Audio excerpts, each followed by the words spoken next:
You can go back a very long way and find examples of lying in politics, but something is different.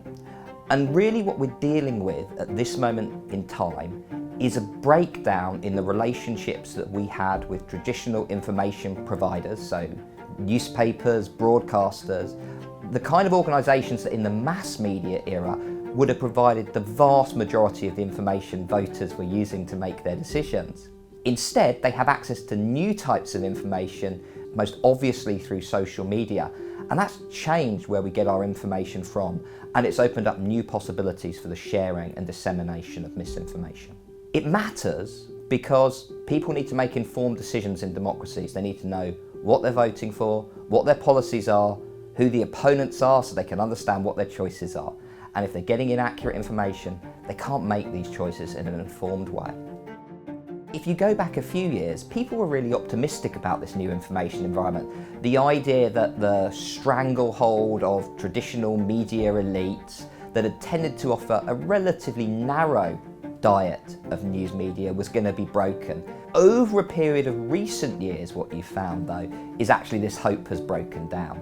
I think one of the interesting dynamics that's going to be at play in the upcoming British election is while the Labour Party seems to have a strong lead in the polls, at the moment they don't seem to be that popular themselves.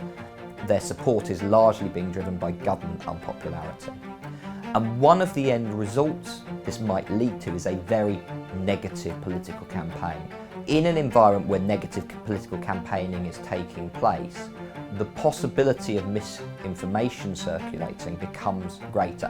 One of the big challenges that all democracies face, but interestingly is a particular challenge in the UK, which has a tradition of light touch electoral regulation, is how do you actually deal with misinformation? How do you regulate inaccurate claims that are in circulation? And in the UK, we haven't really found an answer for this question yet. Is it the role of the Electoral Commission, the Advertising Standards Agency? Is it the role of some other entity like the police? Another alternative route is for tech giants to take a greater responsibility for the content they are publishing during election campaigns. And this certainly has happened in some countries. So notably in the United States, after the 2020 election result, Twitter shut down Donald Trump's account because of his continual denial of the election result. If we think about that for a second, that also seems quite dangerous because we're asking unaccountable, relatively unregulated companies to make really big decisions about what the limits of acceptable political speech are.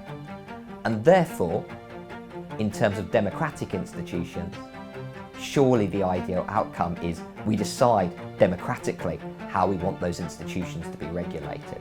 But at the moment, there seems to have been very little success at doing that in many countries, including the United Kingdom.